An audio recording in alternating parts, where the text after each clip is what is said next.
নমস্কার, আমি ডক্টর দিলীপ পাহাড়ি, নেফ্রোলজিস্ট।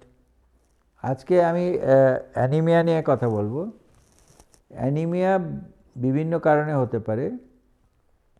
তো তার বিভিন্ন আয়রন ডেফিসিয়েন্সি অ্যানিমিয়া হচ্ছে কমনেস্ট ইন সোসাইটি, কিন্তু তাছাড়াও ফলিক অ্যাসিড, ভিটামিন বি12 অথবা অন্য কারণে bone marrow depression, erythropoietin deficiency, blood loss, এরকম বিভিন্ন থ্যালাসেমিয়া, এরকম বিভিন্ন কারণেও অ্যানিমিয়া হতে পারে।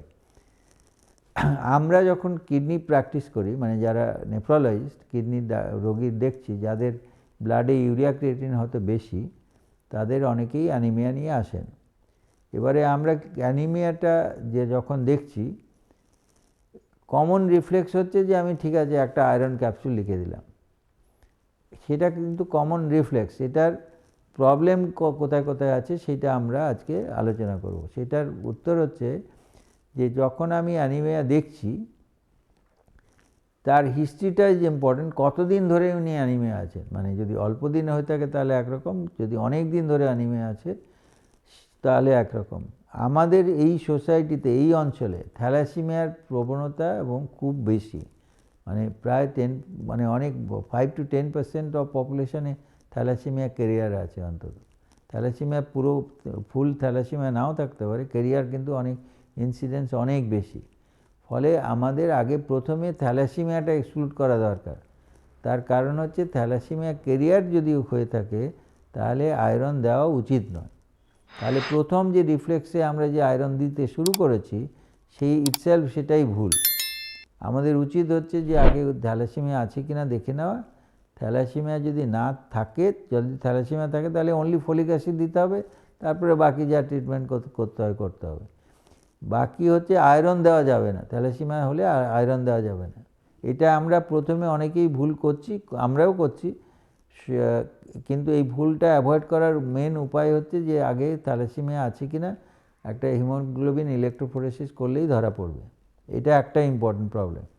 সেকেন্ড প্রবলেম হচ্ছে থ্যালাসেমিয়ার বা যদি যে কোনো কাজ অফ অ্যানিমিয়া আছে, রেনাল অ্যানিমিয়া, যখন আমি মানে রেনাল ফেলিওর পেশেন্টের যাদের ক্রিয়েটিন অত বেশি নয়, ধরুন ক্রিয়েটিন কারো 2 আছে, কারো 1.5 আছে, 2 আছে কি 2.5 আছে, মানে অল্প degree of stage 2 stage 3 CKD আছে, তাদের যদি অ্যানিমিয়া হয়ে থাকে তাদের অনেক সময় এরিথ্রোপয়েটিন না দিলেও চলে। তাদের অনেক সময় যদি থ্যালাসেমিয়া এক্সক্লুড করা যায় তাহলে আইভি আয়রন দিলেই তার কারেকশান হয়ে যেতে পারে। তাহলে আমাকে সেই ক্ষেত্রে আইভি আয়রনের দিকে যেতে হবে, প্রোভাইডেড আমি থ্যালাসেমিয়া এক্সক্লুড করেছি, থ্যালাসেমিয়া আদার হিমোলিটিক অ্যানিমিয়াজ এক্সক্লুড করেছি। তখন এক্সক্লুশনের পরে আয়রন ডেফিসিয়েন্সি অ্যানিমিয়া যদি থাকে তাহলে আইভি আয়রন দিলেই তাদের বেশি বেনিফিট হয়। এরিথ্রোপয়েটিন ওই ক্ষেত্রে দেওয়া যেতেও পারে, দেওয়া যাবে না তা নয়, কিন্তু এরিথ্রোপয়েটিন অনেক ওয়েস্টেজ হবে, অনেক বেশি ডোজে লাগবে এবং বেশি দিন লাগবে।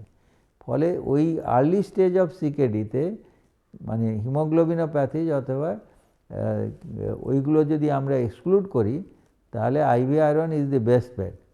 ওরাল আয়রনে অত কাজ দেয় না।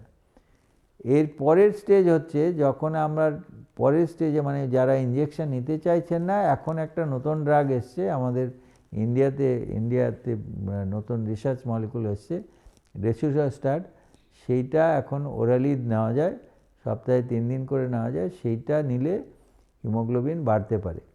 সেটা থ্যালাসেমিয়ার পেশেন্টকেও দেওয়া যাবে, অন্য পেশেন্টকেও দেওয়া যাবে, যে কোনো পেশেন্টকেই দেওয়া যাবে, এক্সেপ্ট তার কতগুলো কন্ট্রাইন্ডিকেশান আছে। যেমন যাদের ম্যালিগন্যান্সির রিস্ক আছে, বর্তমানে ম্যালিগন্যান্সি আছে, প্রলিফারেটিভ ডায়াবেটিক রেটিনোপ্যাথি মানে চোখের প্রবলেম আছে, পলিসিস্টিক কিডনি ডিজিজ আছে, তাদের দেওয়া উচিত নয়।